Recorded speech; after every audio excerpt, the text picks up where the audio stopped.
الحمدللہ الذی جعل الموت والحیاة لیبلوکم ایکم احسن عملا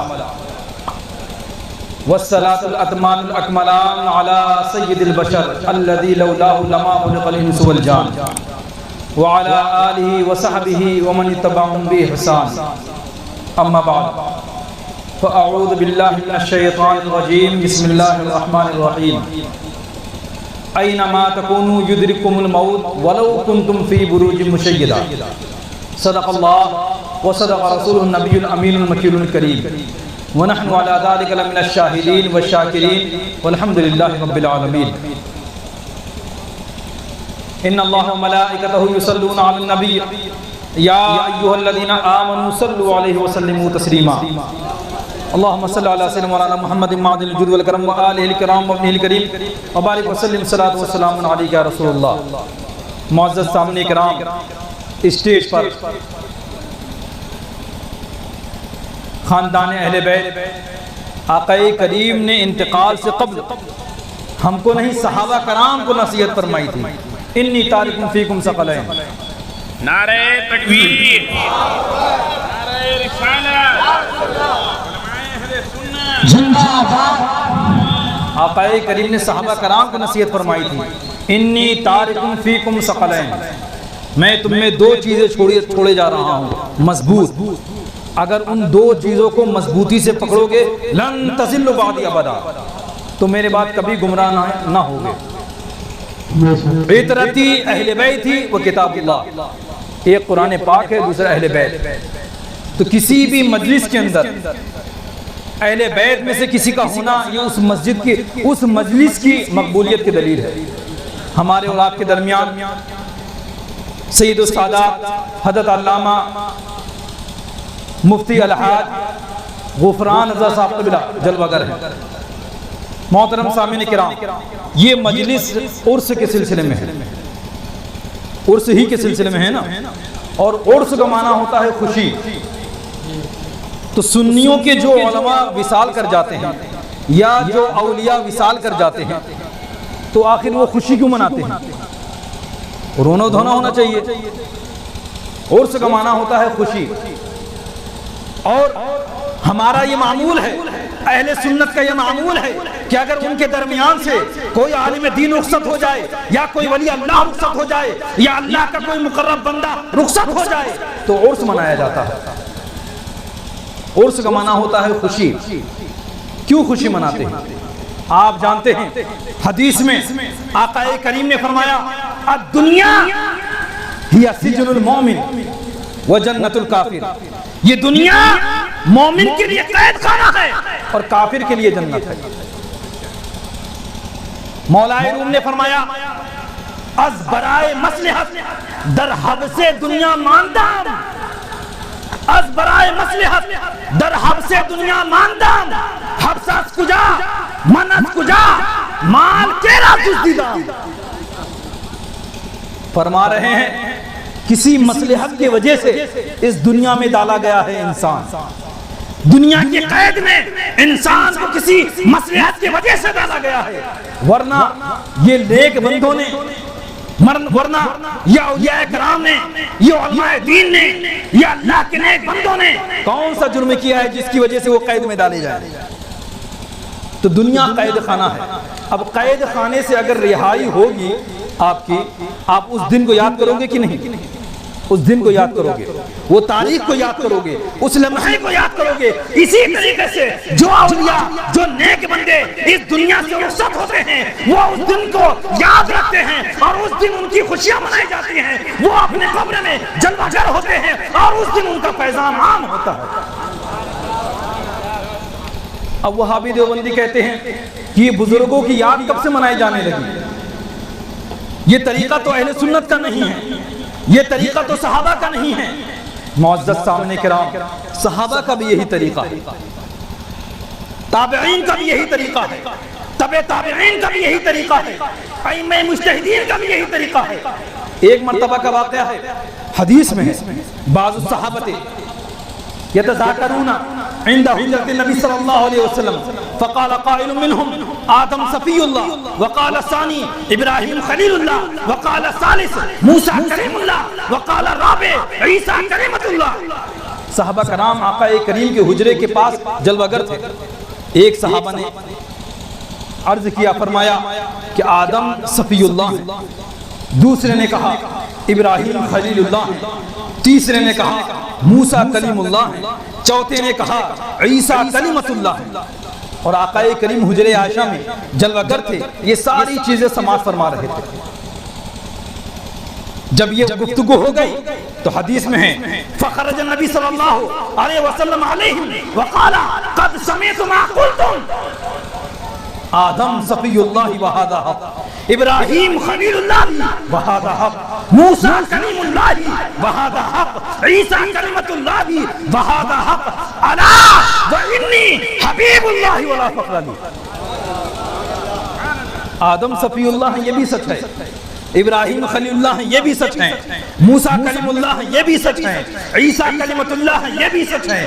فرما رہے ہیں الا وانی حبیب اللہ، سن لو خبردار میں اللہ کا حبیب ہوں، ولا فخر لی، مجھ کو کوئی فخر نہیں. اور فرما رہے ہیں دوسری جگہ انی اکرم الاکرمین ولا فخر لی، میں سب سے زیادہ معزز اور مکرم ہوں بنی آدم میں اور مجھ کو کوئی فخر نہیں. انی حامل لواء الحمد یوم القیامہ وتحتہ آدم ودون الانبیاء ولا فخر لی، میں قیامت کے دن لواء الحمد کو اٹھانے والا ہوں اور اس لواء الحمد کے نیچے آدم سے لے کر سارے انبیاء جمع ہوں گے میرے جھنڈے کے نیچے، ولا فخر لی، اور مجھ کو کوئی فخر نہیں. تو یہ تذکرہ ہو رہا تھا. صحابہ کرام انبیاء کا تذکرہ کر رہے تھے، آقا کریم حجرے عائشہ میں سماعت فرما رہے تھے اور آقا نے کبھی منع نہیں فرمایا. اور مزید باہر نکلنے کے بعد اور فضیلتیں بیان فرمائی. پتہ کیا چلا کہ بزرگوں کا پچھلے قوموں میں، پچھلے انبیاء کرام، ان کے ولیوں کا تذکرہ، پچھلے جو لوگ جو بندے گزر گئے ہیں، اللہ کے نیک بندے گزر گئے ہیں، ان کا تذکرہ کرنا یہ صحابہ کی سنت ہے. لیکن معزز سامعین کرام، آج ہم مسلمان جو ہیں نا یہ سمجھتے ہیں روزہ، نماز، زکوٰۃ، حج، بس یہ 4-5 چیز یہی اسلام ہے. صحیح سے کوئی شخص نماز پڑھ رہا ہے، صحیح سے کوئی شخص عبادت کر رہا ہے، صحیح سے کوئی شخص اگر زکوٰۃ دے رہا ہے، حج کر رہا ہے، تو وہ سمجھتا ہے بس اسلام اتنا ہی ہے. اگر اسلام اتنا ہے تو اتنی بڑی بڑی کتابیں کیوں رکھی ہیں؟ کیا لکھا ہے اس کے اندر؟ معزز سامعین کرام، ہم نے اسلام کو چھوڑا ہے، ہم نے اسلام کے طریقوں کو چھوڑا ہے، تب یہ ذلت اور رسوائی ہمارے اوپر مسلط ہوئی ہے. شاعر کہہ رہا ہے نہ تو زمین کے لیے ہے نہ آسمان کے لیے، یہ جہاں تیرے لیے ہے، تو نہیں جہاں کے لیے. مقام پرورش آہو نالا ہے یہ چمن، مقام پرورش آہو نالا ہے یہ چمن، نہ سیر گل کے لیے ہے نہ آسیاں کے لیے. یہاں پر آئے ہیں، یہ کوئی سیر نہیں ہے. اگر کہیں تبلیغ کرنے جا رہے ہیں کوئی سیر نہیں ہے، یہ بس چند لمحوں کا یہ مسئلہ ہے. اس کے بعد یہاں سے جانا ہے. انسان نام ہے، انسان کی تعریف کیا ہے؟ ان الانسان الموجود بین المعدومین. انسان کی حقیقت یہ ہے کہ دو معدوموں کے درمیان جو چیز موجود رہے اس کا نام انسان ہے. آپ 50 سال پہلے نہیں تھے اور 50 سال بعد نہیں رہو گے. ان دو نہ رہنے کے درمیان آپ موجود ہو. ان الانسان الموجود بین المعدومین، دو معدوم چیزوں کے درمیان جو وجود رہے اس کو انسان کہتے ہیں. معزز سامعین کرام، آج آپ اس دنیا میں آئے، آپ بتائیے اس سے پہلے آپ کہاں تھے؟ ماں کے پیٹ میں تھے. اور اس سے پہلے کہاں تھے؟ باپ کی پشت میں تھے. تو معزز سامعین کرام، باپ کی پشت میں آپ کس صورت میں تھے؟ ایک پانی کے قطرے کی شکل میں، ہے نا؟ پانی کے قطرے کی شکل میں باپ کی پشت میں تھے. پھر رب کریم کی مشیت سے باپ کی پشت سے ماں کے پیٹ میں منتقل ہوئے. اب آپ بتائیے باپ کی پشت میں جو آپ ایک قطرے کی پانی کی قطرے کی شکل میں تھے، اس کی نسبت ماں کے پیٹ کے مقابلے میں کتنی چھوٹی ہے؟ ماں کا پیٹ اتنا بڑا ہے اور قطرہ اتنا بڑا ہے. کوئی نسبت ہے؟ کوئی نسبت نہیں. پیٹ ماں کا بہت بڑا ہے. پھر اس کے بعد بچہ پیدا ہوتا ہے دنیا میں، اور یہ دنیا بہت بڑی ہے، اور اس بہت بڑی دنیا کے سامنے ماں کے پیٹ کی حیثیت کیا ہے؟ اتنا بڑا پیٹ ہوتا ہے۔ تو جس طریقے سے باپ کے پشت میں جو قطرہ ہے اس کو ماں کے پیٹ سے کوئی نسبت نہیں، اسی طریقے سے ماں کے پیٹ کو اس دنیا سے کوئی نسبت نہیں۔ یہ دنیا اتنی بڑی ہے۔ پھر اس دنیا کے بعد آدمی انتقال کرتا ہے، سب انتقال کرتے ہیں، انتقال کرتا ہے نا آدمی، پھر قبر بنائی جاتی ہے اس کی، وہ قبر میں چلا جاتا ہے، تو ڈائریکٹ عالم آخرت میں نہیں جاتا، عالم برزخ میں جاتا ہے۔ اور عالم برزخ اتنا بڑا عالم ہے کہ جس طریقے سے ماں کا پیٹ اس دنیا کے مقابلے میں اس کی کوئی حیثیت نہیں، اسی طریقے سے اس دنیا کی عالم برزخ کے سامنے کوئی حیثیت نہیں۔ یہ دنیا عالم برزخ کے سامنے ایک قطرہ ہے، اتنا بڑا ہے عالم برزخ۔ اسی عالم برزخ میں روحیں جمع ہوتی ہیں، اسی میں اولیاء کرام کی محفلیں سجتی ہیں، اسی میں بشارات ہوتے ہیں، اسی میں مکاشفات ہوتے ہیں، اسی میں الہامات ہوتے ہیں، محفلیں سجتی ہیں۔ پھر عالم آخرت کے بعد، عالم برزخ کے بعد عالم آخرت۔ معزز سامعین کرام، تو کہنے کا مقصد یہ دنیا ہے، یہ منتقل ہوتی رہتی ہے۔ اب ہم لوگ اولیاء کرام کے مزارات پر آتے ہیں، یہاں پر آئے، کیوں آئے؟ کیا فائدہ ملتا ہے؟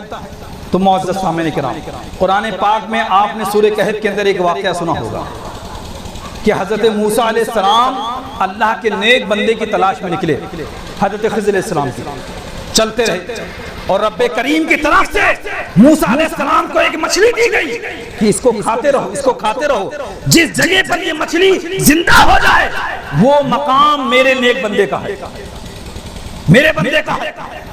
تو حضرت موسیٰ علیہ السلام سفر کرتے رہے اور وہ مچھلی کھاتے رہے، اور پھر اس کے بعد ایک مقام پر وہ مچھلی زندہ ہو گئی اور سمندر کے اندر کود گئی۔ سورہ کہف میں اس کا بیان ہے، فَاتَّخَذَ فِي الْبَحْرِ سَرَبًا، کہ سمندر کے اندر وہ راستہ بناتے ہوئے مچھلی نکل گئی، مچھلی زندہ ہوئی اور سمندر میں کود گئی۔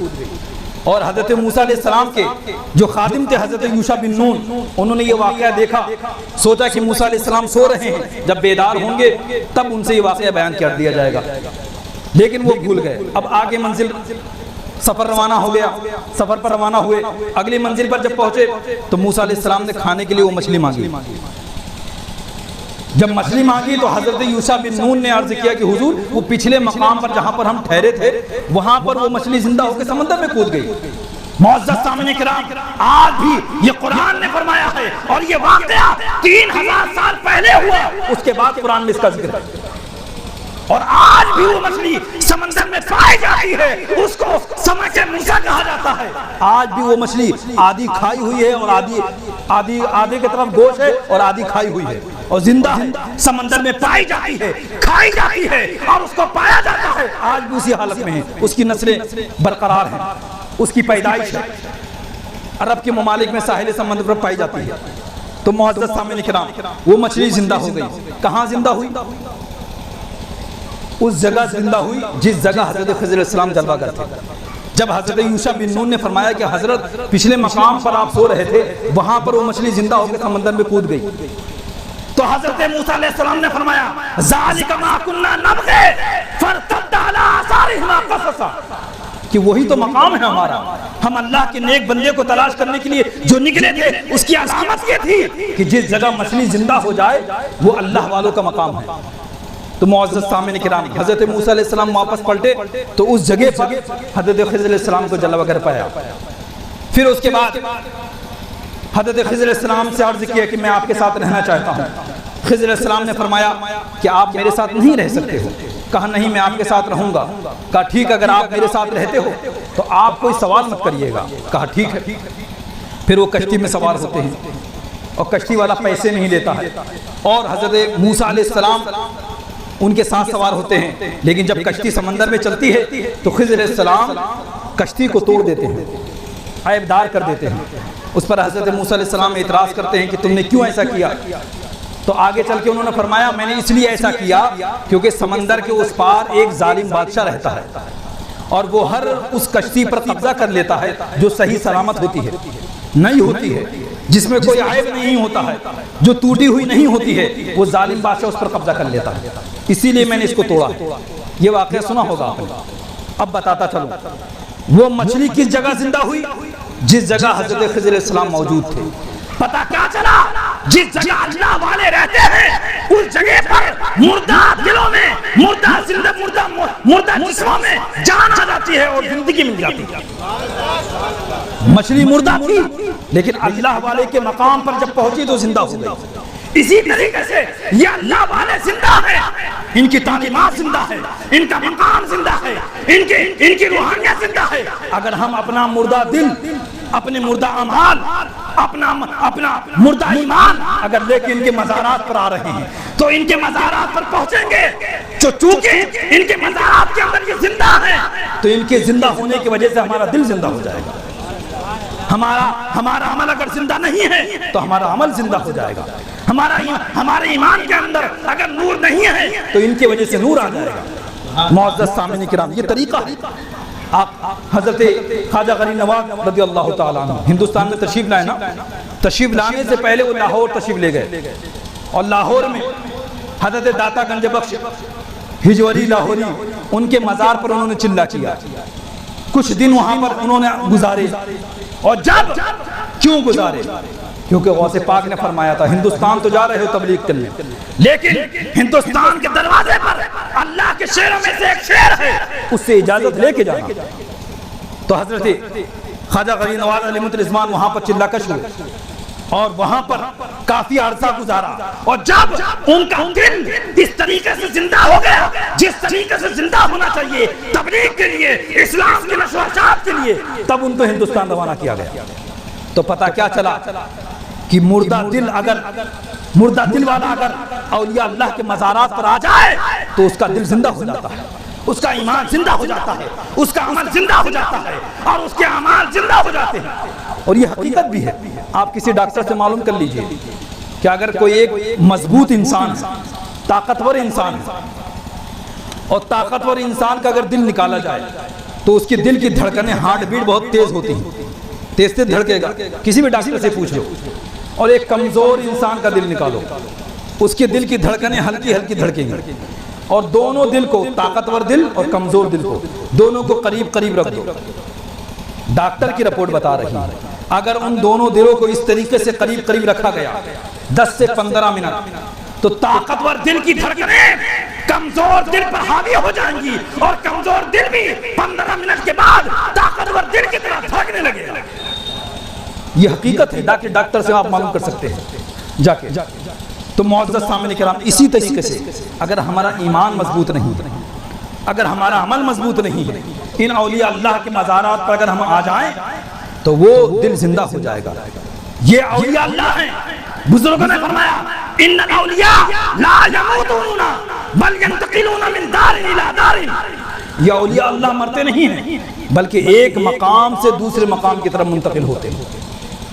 لیکن معزز سامعین کرام، یہ اولیاء اللہ زندگی میں جو زندگی گزارتے ہیں ان کی وہ زندگی قرآن و حدیث کے مطابق ہوتی ہے، ان کی وہ زندگی آقا کریم کے بتائے ہوئے راستے کے مطابق ہوتی ہے۔ آج کل ہمارے معاشرے میں نہ علماء کا حال بہتر ہے، نہ پیروں کا حال بہتر ہے، نہ اماموں کا حال بہتر ہے۔ ایسے دور میں اگر ایسے دور میں بھی ایمان بچا لے گا تو بہت بڑی بات ہے۔ رہبر کیسا ہوتا ہے معلوم ہے؟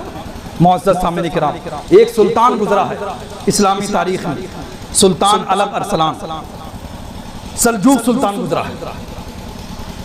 اس نے جنگ کری عیسائی بادشاہوں سے، اور عیسائی جو فوج تھی 3.5 لاکھ کے قریب فوج تھی، اور سلطان علب ارسلان کی فوج فقط 80,000 تھی۔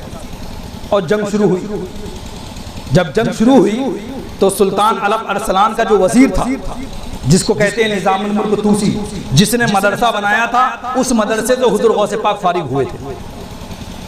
تو معزز سامعین کرام، حضور غوث پاک رضی اللہ تعالیٰ عنہ جس مدرسے سے فارغ ہوئے، اس مدرسے کی بنیاد نظام الملک طوسی نے ڈالی تھی۔ وہ وزیر تھا سلطان علب ارسلان کا، اور سلطان علب ارسلان وہ میدان جنگ میں تھا، سامنے انگریزوں کی فوج تھی 3,50,000 کے 70 یا 60,000 کے قریب، اور یہ مسلمانوں کی فوج فقط 80,000 تھی۔ تو وزیر نے مشورہ دیا کہ حضور پسپائی اختیار کی جائے، ادھر بھی پہاڑ ہے ادھر بھی پہاڑ ہے، اگر ہم پیچھے ہوتے ہیں پسپا ہوتے ہیں اور وہ اندر آ جاتے ہیں تو ہم پہاڑوں کے اوپر سے حملہ کر دیں گے۔ تو بادشاہ نے کہا ٹھیک ہے ہم پیچھے ہو جاتے ہیں، لیکن اس پیچھے ہونے میں، اس پسپائی اختیار کرنے میں جو لوگ مریں گے ان کا ذمہ دار کون ہوگا؟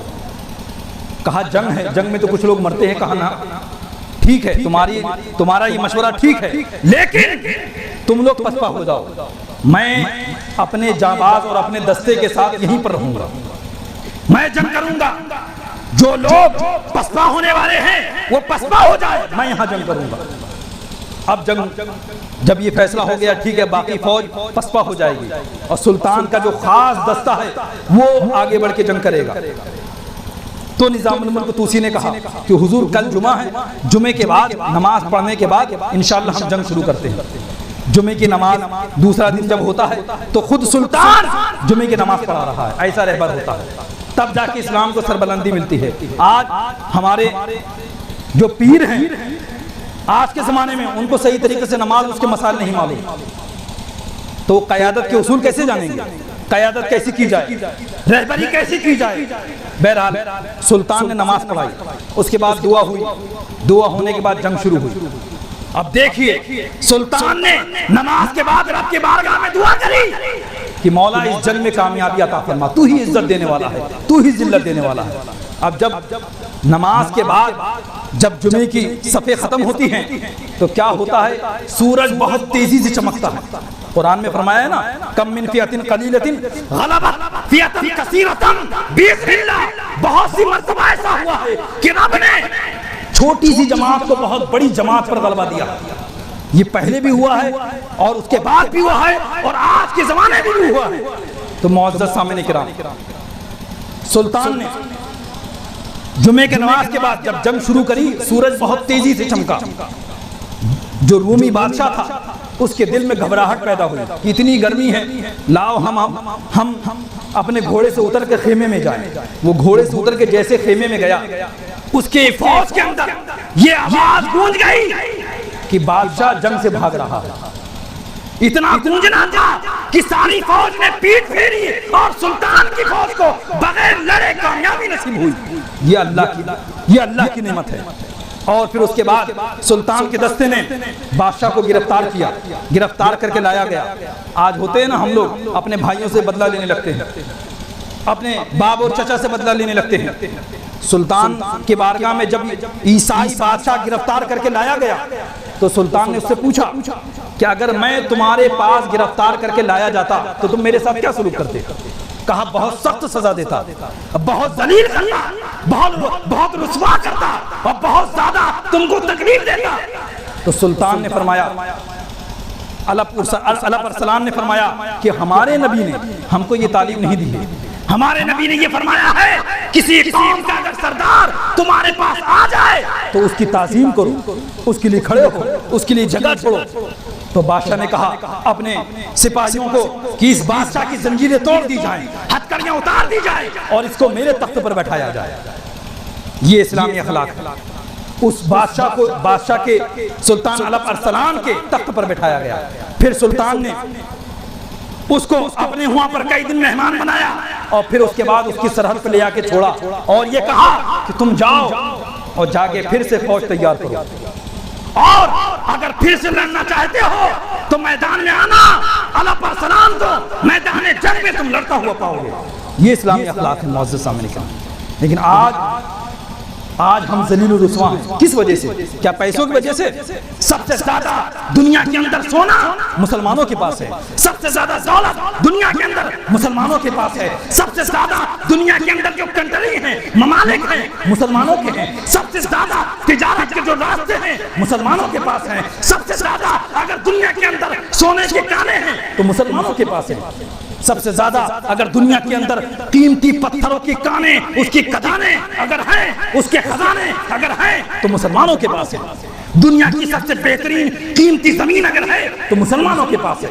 دنیا میں سب سے زیادہ اگر پیٹرول ہے تو مسلمانوں کے پاس ہے۔ دنیا میں سب سے زیادہ اگر گیس ہے تو مسلمانوں کے پاس ہے۔ دنیا میں اگر سب سے زیادہ ساحل سمندر جس پر تجارت کی جاتی ہے وہ ہے تو مسلمانوں کے پاس ہے۔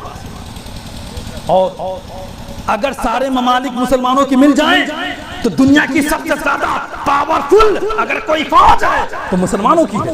آج بھی اگر عالمی سطح پر ورلڈ لیول پر اگر مقابلہ کرایا جائے، یہ لندن کی رپورٹ ہے، سب سے زیادہ جو پاورفل فوجیں ہیں ٹاپ 10 اس کے اندر 5ویں نمبر پر ہمارے پڑوسی ملک کی فوج ہے، 4تھے نمبر پر ترکی کی فوج ہے۔ لیکن ہم پھر کیوں ذلیل ہیں، کیوں رسوا ہیں؟ آپسی اختلاف کی وجہ سے۔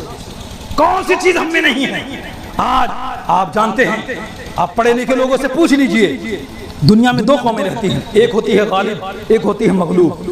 کبھی ایسا نہیں ہوا کہ غالب قوم جو ہوتی ہے وہ مغلوب قوم کا دھرم اختیار کر لے۔ جو غالب قومیں ہوتی ہیں جن کو غلبہ ہوتا ہے وہ اپنا کلچر عام کرتے ہیں، اپنی تہذیب عام کرتے ہیں، اپنا دھرم عام کرتے ہیں۔ لیکن آج دنیا کے اندر اگرچہ اسلام مغلوب ہے لیکن آج بھی دنیا میں 1 نمبر پر جو مذہب قبول کیا جاتا ہے وہ مذہب اسلام۔ آج دنیا کے اندر سب سے زیادہ اگر کسی مذہب کو فالو کیا جاتا ہے تو وہ اسلام ہے، سب سے زیادہ کسی مذہب کو پڑھا جاتا ہے تو وہ اسلام ہے، سب سے زیادہ کسی مذہب کو قبول کیا جاتا ہے تو وہ اسلام ہے۔ لیکن پھر بھی ہم ذلیل ہیں۔ وجہ ہے ہم نے قرآن کو چھوڑا ہے، ہم نے قرآن کے طریقوں کو چھوڑا ہے، ہم نے اولیاء کرام کے طریقوں کو چھوڑا ہے۔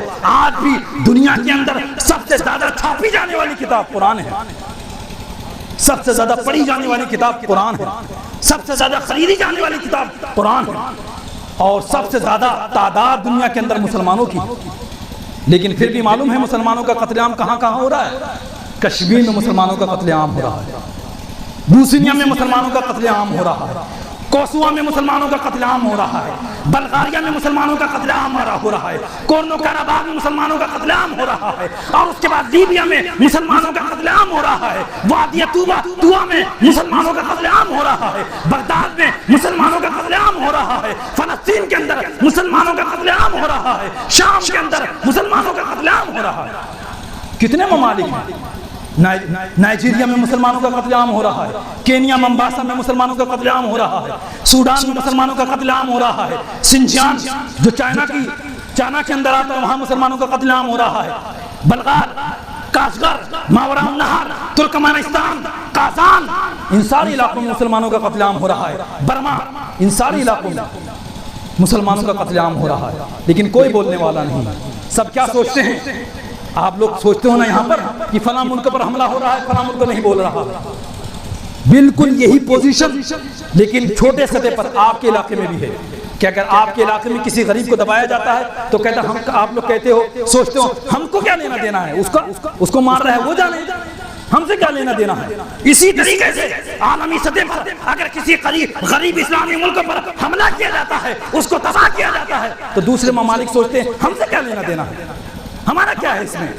تو معزز سامعین کرام، ہم نے یہ اتحاد کو توڑا ہے، اور آپ کو بتا دوں آج اتنی سطح پر پہنچنے کے بعد بھی پورے دنیا کے اندر کوئی قوم اگر اپنے مذہب سے سب سے زیادہ محبت کرتی ہے تو مذہب اسلام ہے، اور اسلام کے ماننے والے ہیں جو سب سے زیادہ اپنے مذہب کو محبت کرتے ہیں، اپنے مذہب کو مانتے ہیں۔ معزز سامعین کرام، آج بھی اسلام کے مین بیسک مین اس کا جو بیس ہے، مین جو اس کا پلیٹ فارم ہے، اسلام کے جو بنیادی چیزیں ہیں آج بھی ایک ہے۔ قرآن مشرق میں بھی وہی ہے، مغرب میں بھی وہی ہے۔ نمازیں جو پنجگانہ ہیں وہ چاہے یوروپ میں چلے جاؤ، چاہے عرب میں چلے جاؤ، چاہے افریقہ میں چلے جاؤ، چاہے کسی بھی ایریا میں چلے جاؤ، نمازیں وہی ہیں، عقیدہ وہی ہے، قرآن وہی ہے، نبی وہی ہے، کلمہ وہی ہے، اور جو اخلاق کی تعلیم دی گئی ہے، پڑوسیوں کی حقوق وہی ہے، ماں باپ کے حقوق وہی ہے۔ ہاں کچھ فرقے نکلے ہیں جنہوں نے کچھ تبدیلیاں کری ہیں، لیکن معزز سامعین کرام ان فرقوں کے نکلنے کے باوجود اسلام آج بھی متحد ہے۔ ورنہ دوسرے مذہب والے اگر عیسائیوں کو دیکھو تو ان کے اندر 4 بائبل ہیں، اگر یہود کو دیکھو تو ان کے اندر 3-4 کتابیں ہیں، اگر اور مذہب والوں کو دیکھو، زن پاسن والوں کو دیکھو جو آج کو پوچھتے ہیں تو ان کے اندر بھی جنہیں کتنی کتابیں ہیں، لیکن اسلام کے اندر ایک کتاب ہے۔ معزز سامعین کرام، پھر بھی ہم مختلف ہیں وجہ ہم نے بزرگوں کا راستہ چھوڑا، ہم نے ان کا طریقہ چھوڑا، ہم نے سوچا کہ نرمی دکھانے سے کیا ہوگا، ہم نے سوچا ہم کیوں نرم پڑے۔ آپ کو بتاتا چلوں، یہیں سدھارتھ نگر کا واقعہ، یہیں پر پرتاپ گڑھ کا واقعہ ہے۔ 3 بھائی، یہ تقریباً 1.5 سال پہلے کا واقعہ ہے، عبداللطیف بھائی بتا رہے تھے مجھے۔ 3 بھائی تھے، 1 بہن تھی۔ آج ہندوستان میں مسلمانوں کی کیا پوزیشن ہے آپ جانتے ہو، سب جانتے ہیں۔ ان کا کوئی پرسان حال نہیں، ان کے پاس کوئی لیڈنگ نہیں، ان کے پاس کوئی سیاست کا بیس نہیں، ان کے پاس کوئی اکنامک اور تجارت کا بیس نہیں، ان کے پاس کوئی اتحاد کا بیس نہیں، ان کے پاس کوئی لیڈنگ اور رہبری کا کوئی بیس نہیں ہے، کوئی بیس نہیں ہے ان کے پاس، کوئی پلیٹ فارم نہیں ہے۔ تب یہ حال ہے کہ 3 بھائی تھے، ان کی ایک اکلوتی بہن تھی۔ ان 3 بھائیوں نے شادی کری اس کی، وہ اپنے بھائیوں کی محبت میں بھائی کے علاقے میں آ کے رہنے لگی کہ ہمارا شوہر ہے، غریب ہے، بھائیوں کے پاس ہم رہتے ہیں۔ اور اللہ کی قدرت، اللہ اگر اپنا رزق اپنے کسی بندے کو دینا چاہے، ہم کون ہوتے اعتراض کرنے والے؟ رب نے اپنا رزق اپنے بندے کو دیا، ہم کون ہوتے اعتراض کرنے والے؟ لیکن وہ عورت، وہ لڑکی، اس کا شوہر ترقی کر گیا کاروبار میں، تو معلوم ہے بچوں میں لڑائی ہوئی، اور ان 3 بھائیوں نے کلہاڑے سے اپنی بہن کا سینہ پھاڑا ہے، یہاں سے لے کے یہاں تک پھاڑا۔ یہ مسلمان کی پوزیشن، یہ پوزیشن ہے۔ ایسے جانے کتنے واقعات ہیں، اور آج جو سوچتے ہیں نا وہابیت پھیل رہی ہے، وہابیت پھیل رہی ہے۔ ہندوستان کا نظام ایسا ہے، ہندوستان کے اولیاء کرام نے اسلام کی بنیاد ایسی رکھی ہے کہ اگر صحیح طریقے سے دیکھا جائے تو یہاں پر وہابیت پھیل ہی نہیں سکتی۔ آپ جائیے یہاں پر مانک پور میں، وہاں پر ندی کے کنارے ایک بزرگ ہیں، کیا نام ہے، خواجگی نام ہے۔ ان کے پاس لوگ آئے، کہنے لگے حضور یہ گنگا ہے، وہاں کا بادشاہ آیا، راجہ آیا کہ یہاں کا، یہ 300 سال پرانی بات ہے، جب مخدوم کڑک شاہ ابدال زندہ تھے، اس زمانے کی بات ہے۔ مخدوم کڑک شاہ ابدال، حضرت بابا قطب الدین بختیار کاکی کا زمانہ۔ تو معزز سامعین کرام، بادشاہ آیا کہ حضور یہ ندی آتی ہے اور سیلاب آتا ہے اور ہمارا علاقہ بہا لے جاتا ہے، آپ کچھ کر دیجئے۔ تو انہوں نے دیوار اٹھائی، اتنی تقریباً اتنی اٹھائی ہے، میں دیکھ کے آیا ہوں دیوار۔ 300 سال کا عرصہ گزر گیا، انہوں نے وہ دیوار اٹھائی اور ندی کو مخاطب کر کے کہا، اے مردہ حسن، ادھر رہنا، ادھر مت آنا۔ آج 300 سال کا عرصہ گزر گیا ہے، وہ پانی ادھر سے ادھر نہیں آیا۔ 800 سال، بتائیے، اب بتائیے 800 سال کا عرصہ گزر گیا ہے، پھر بھی وہابیت کیسے پھیل سکتی ہے؟ لیکن ہم نے اپنا اخلاق کو چھوڑا ہے، ہم نے اسلام کو چھوڑا ہے، ہم نے اسلام کے طور و طریقوں کو چھوڑا ہے، تب یہ وہابیت پھیلی ہے۔ ورنہ ہمارے بزرگوں نے ایسا نظام بنایا تھا، کوئی انکار ہی نہیں کر سکتا تھا کہ ولی کی ولایت نہیں ہوتی، کوئی وسیلہ نہیں ہوتا۔ حیدرآباد چلے جائیے، دولت آباد چلے جائیے، ایک ولی کے مزار کی چوکھٹ پر چاندی نکلتی ہے۔ آپ بتائیے، چاندی ایک معدن ہے، وہ پیدا نہیں ہوتی، وہ پیدا ہوتی ہے زمین کے اندر، وہ درخت کی طرح اگتی نہیں ہے، لیکن وہاں پر اگ رہی ہے۔ ہم خود اپنے آنکھوں سے دیکھ کے آئے ہیں، اپنے آنکھوں سے دیکھ کے آئے ہیں، وہاں پر اگ رہی ہے، پھر بھی وہابیت پھیل رہی ہے۔ ہم اپنے آنکھوں سے دیکھ کے آئے ہیں۔ آپ یہاں پر دیکھ لیجئے، الہ آباد آپ ہی کا علاقہ ہے، ایک ولی اللہ زمین کے اوپر آرام فرما ہے، ان کا لاشا زمین کے اوپر ہے۔ انگریزوں کے زمانے میں ان کی قبر کو کھولا جاتا ہے کہ یہ 300-400 سال پہلے انتقال کر گئے تھے اور ان کو تابوت میں رکھ دیا گیا ہے، ہم نہیں مانتے ہیں۔ انگریزوں نے کہا ہم کھولیں گے، خدام نے کہا آپ ذمہ دار ہو، شاید صفی پور کا واقعہ ہے، کہا ہم ذمہ دار نہیں ہیں۔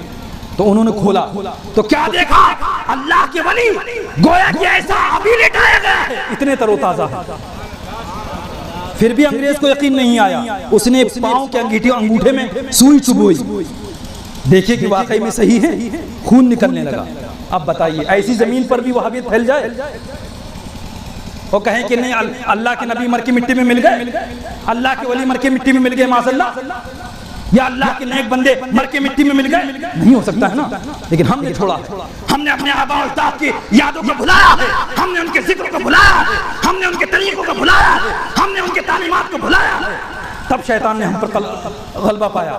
اب آپ کو بتاتا چلوں، ہم نے جو اصحاب کہف کے تعلق سے بتایا تھا کہ حضرت موسیٰ علیہ السلام ایک کشتی میں سوار ہوئے اور کشتی لے کے چلی، خضر علیہ السلام نے کشتی کو توڑا اور بتایا ہم نے اس لیے توڑا کہ سمندر کے اس پار ایک ظالم بادشاہ رہتا تھا، اور اگر اس کو نہ توڑتے تو وہ ظالم بادشاہ قبضہ کر لیتا۔ صوفیاء کرام اس کی تفسیر کچھ اور کہتے ہیں، وہ کہتے ہیں کہ سمندر سے مراد دنیا اور مصائب دنیا ہے، اور کشتی سے مراد مومن کا دل ہے، اور کشتی کے اندر جو حضرت خضر اور حضرت موسیٰ تھے، موسیٰ سے مراد مرشد ہے، اور جو حضرت خضر علیہ السلام سے ان سے مراد عنایات الہیہ ہے، اور جو ظالم بادشاہ تھا کہ جو ثابت کشتی پر قبضہ کر لیتا ہے وہ ہے شیطان۔ اب اس کی تفسیر صوفیاء کرام فرماتے ہیں اسی طریقے سے اگر بندہ مومن کا دل صحیح سلامت ہے، اگر اس کا دل ٹوٹا نہیں ہے تو شیطان اس پر قبضہ کر لیتا ہے۔ اسی لیے دل کو توڑو تاکہ ٹوٹے ہوئے دل پر، اس ٹوٹی ہوئی کشتی پر ظالم بادشاہ اور شیطان قبضہ نہیں کرتا ہے۔ صحابہ کرام نے عرض کیا یا رسول اللہ ہم رب کو کہاں تلاشے؟ تو آقا کریم نے فرمایا فی قلوب المنکسرہ، ٹوٹے ہوئے دلوں میں تلاشو، رب کو ٹوٹے ہوئے دلوں میں تلاشو۔ تو معزز سامعین کرام، اگر ہمارا دل ٹوٹتا ہے، اللہ کی یاد میں ٹوٹتا ہے، آقا کی محبت میں ٹوٹتا ہے، تو وہ ٹوٹے ہوئے دل پر شیطان قبضہ نہیں کرتا۔ حضرت بابا فرید گنج شکر علیہ رضوان، ان کے پاس کوئی بھی آتا تھا کہ حضور دعا کر دو۔ آج کل لوگ کہتے ہیں کہ حضور دعا کر دو گاڑی ہو جائے، دعا کر دو بنگلہ ہو جائے، دعا کر دو کاروبار ہو جائے، لوگ اسی کو برکت سمجھتے ہیں۔ برکت اور بھی چیز ہے، اور یہ جو دنیا ہے نا، انما اموالکم واولادکم فتنہ، یہ دنیا داری جو ہے یہ فتنہ ہے، تم کو اللہ کے ذکر سے غافل کرتی ہے، نماز و روزوں سے دلچسپی کو ختم کرتی ہے۔ تو معزز سامعین کرام، صحابہ کرام نے عرض کیا کہ اللہ کو کہاں تلاشے؟ تو کیا فرمایا فی قلوب المنکسرہ، ٹوٹے ہوئے دلوں میں رب کو تلاشے۔ رب ٹوٹے ہوئے دلوں میں ملتا ہے۔ اور آج ہم بابا فرید کے پاس لوگ آتے ہیں کہ حضور دعا کر دیجئے، تو کہتے ہیں جا اللہ کرے تجھے عشق ہو جائے۔ معزز سامعین کرام، اگر عشق کرنا ہے تو یہ موبائل سے نہ کرو، اللہ کے ولیوں سے کرو۔ اگر عشق کرنا ہے تو آقا کریم سے کرو، اگر عشق کرنا ہے تو غوث پاک سے کرو، اللہ کی ذات سے کرو۔ معزز سامعین کرام، کیا خوب کہا ہے کسی شاعر نے، قافلہ ہوگا رواں قافلہ سارار کے ساتھ، ہم سوئے محشر چلیں گے شاہ ابرار کے ساتھ، قافلہ ہوگا رواں قافلہ سالار کے ساتھ۔ یہ تو طیبہ کی محبت کا اثر ہے، ورنہ کون روتا ہے لپٹ کر در و دیوار کے ساتھ۔ معزز سامعین کرام، اللہ کی محبت اہم ہے۔ حضرت منصور حجاج نے فرمایا واللہ ما طلعت شمس ولا غروبت الا وحبک مقرون بانفاسی،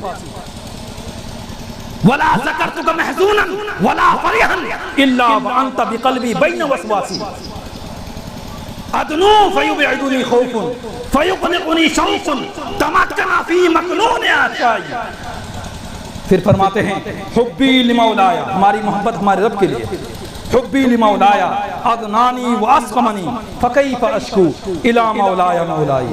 رب کی بارگاہ میں دعا ہے مولا تبارک تعالی ہم سب کو اپنی محبت عطا فرمائے، بزرگان دین کے طریقے پر چلنے کی توفیق عطا فرمائے۔ تو معزز سامعین کرام، ماں باپ کی اگر محبت سچی ہے تو وہ سچے رہبر اور استاد کے پاس لے کے جاتی ہے۔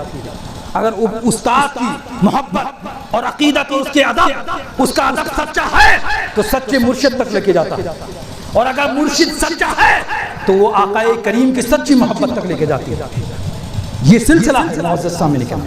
حضرت خواجہ نظام الدین اولیاء آپ لوگ جانتے ہیں،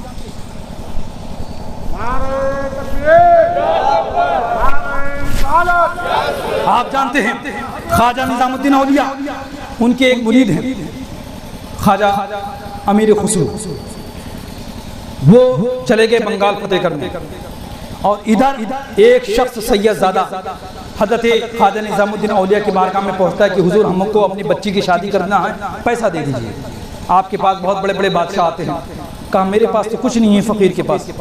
کہا نہیں حضرت کچھ دے دیجئے۔ کہا جاؤ گھر میں تلاشو، جو کچھ ملے سب لے جاؤ۔ جب اس نے تلاشا تو کچھ نہیں ملا۔ یہ ہوتے ہیں اللہ والے۔ اور آج کے زمانے میں چلے جاؤ پیر صاحب کے پاس، اگر کہو ارے پیر صاحب کے پاس ایک ہی کمرہ ہے، ارے تو یہ اپن نہیں کر پائیں تو ہمارا کیا کریں گے، یہ اپنا ہی انتظام نہیں کر پائے تو ہمارا کیا کریں گے۔ آج کیا سوچتے ہیں جس پیر نے، جس عالم نے، جس مفتی نے دنیا جتنی زیادہ جمع کری ہے اتنا ہی بڑا پیر ہے وہ. 10 مہمان خانے ہیں، 2 گاڑیاں ہیں، تب سمجھو ہاں پیر صاحب ہیں، کامیاب ہیں. معزز سامعین کرام، جس پیر نے دنیا جمع کری ہے وہ آخرت کیا دے گا دنیا کے سوا؟ کیونکہ برتن میں وہی ہوتا، وہی برتن سے وہی ٹپکتا جو اس کے اندر موجود ہوتا. جس کے دل کے اندر دنیا ہوگی تو دنیا ملے گی، اور آخرت ہوگی تو آخرت ملے گی. تو فرمایا کیا ہم فقیر لوگ ہیں؟ ہم نے پہلے کہا تھا کہ ہمارے گھر میں کچھ نہیں ہے. کہا حضور آپ بڑی تمنا لے کے آئے تھے آپ کے پاس، تو چپل پر نگاہ گئی. کہا یہ چپل ہے، لے جاؤ. کہا اس چپل سے کیا ہوگا؟ تو حضرت خواجہ نظام الدین اولیاء نے فرمایا اس کے علاوہ کچھ نہیں ہے میرے پاس. کہا ٹھیک ہے چلو. اس نے دل میں سوچا کہ اس کو بیچ کے ایک ٹائم کا ناشتہ ہو جائے گا. چپل لی اور چلتا بنا. اب دلی سے نکلا تو ایک سرائے میں رک گیا. سرائے یعنی مہمان خانہ، وہاں ٹھہر گیا. اب ادھر سے بنگال سے خواجہ امیر خسرو جنگ فتح کر کر مال غنیمت لے کر دلی تشریف لا رہے تھے، اور جس جگہ اس کی سرائے تھی اسی کے بغل میں انہوں نے قیام کیا، پڑاؤ ڈالا. اور اس زمانے میں جو انڈین کرنسی تھی وہ تنکا تھی، تنکا چلتا تھا، اور غالباً 30 یا 300 تنکے میں 1 تولہ سونا آتا تھا. اب حضرت امیر خسرو نے جب قیام کیا تو اپنے احباب سے فرمایا کہ مجھے پیر کی خوشبو آ رہی ہے. تو ان کے احباب نے کہا کہ حضور آپ کے پیر تو خواجہ نظام الدین اولیاء ہیں، وہ تو دلی میں ہیں. کہا بالکل دلی میں ہے، یعنی پھر بھی خوشبو آ رہی ہے. کہا ٹھیک ہے تو چلو خوشبو کو فالو کرتے ہیں، اس کا پیچھا کرتے ہیں کہاں سے خوشبو آ رہی ہے. اب وہ چلے یہاں تک کہ اس سرائے میں داخل ہوئے. سرائے والے سے پوچھا کہ دلی سے کوئی شخص آیا ہے؟ کہا ہاں فلاں شخص آیا ہے فلاں کمرے میں. اب وہاں پہنچے، دروازہ کھٹکھٹایا. دروازہ کھٹکھٹانے کے بعد اس شخص نے دروازہ کھولا تو حضرت امیر خسرو نے فرمایا میرا پیر میرا پیر. کہا کون تمہارا پیر؟ کون ہو تم؟ کہا میرا پیر نظام الدین نظام الاولیاء، جو زمانے کے اولیاء کا سردار ہے، دلی کی برکت ہے، ہندوستان کا رہبر رہنما ہے. تو فرمایا اچھا وہ؟ ان کے پاس تو ہم گئے تو ان کے پاس تو کچھ نہیں تھا. ہم ان سے مدد لینے گئے تھے کہ اپنی بیٹی کی شادی کے لیے کچھ انتظامات ہو جائیں گے. ان کے پاس تو کچھ بھی نہیں. وہ تمہارے پیر ہے؟ کہا ہاں وہی میرے پیر ہے. تو کہا ان کے پاس تو کچھ نہیں تھے، صرف چپل تھی. کہا چپل تھی، دکھاؤ تو چپل. تو اس نے چپل دکھائی حضرت امیر خسرو کو. تو آپ دیکھیے اس زمانے میں جو کرنسی تھی تنکا، تو غالباً 30 تنکے میں یا 30 یا 300 تنکے میں 1 تولہ سونا آتا تھا. جب اس نے چپل دکھائی تو حضرت امیر خسرو نے فرمایا کیا اس کو بیچو گے؟ کہا اور کیا کروں گا، بیچنے کے لیے تو لیا ہے، ورنہ اس ٹوٹی ہوئی چپل کا میں کیا کروں گا. تو فرمایا ٹھیک ہے تو کتنے میں بیچو گے؟ تو اس نے سوچا کہ یہ ٹوٹی ہوئی چپل میں کیا قیمت لگاؤں، یہی کچھ قیمت لگا دے. کہا آپ ہی کچھ قیمت لگا دیجیے. تو حضرت امیر خسرو نے فرمایا 1 لاکھ تنکا میں دیتا ہوں اس چپل کے لیے. 1 لاکھ تنکا. کتنا؟ 1 لاکھ تنکا دیتا ہوں. اور تقریباً غالباً 30 یا 300 تنکے میں 1 تولہ سونا ملتا تھا. تو اس نے کہا ہاں. وہ حیران ہو گیا، وہ سمجھا مذاق کر رہے ہیں. جیسے اس نے کہا آئے تو حضرت امیر خسرو یہ سمجھے کہ شاید میں نے قیمت کم لگائی ہے. تو انہوں نے فرمایا اچھا 2 لاکھ تنکا دیتا ہوں. کہاں ہے؟ تو پھر حضرت امیر خسرو یہ سمجھے لگتا ہے میں نے قیمت اور کم لگائی ہے. تو فرمایا ٹھیک ہے میں 3,60,000 تنکا دیتا ہوں جنگ کی مال غنیمت میں جو حصہ مجھے ملا تھا. 3,60,000 تنکا وہ سب دیتا ہوں.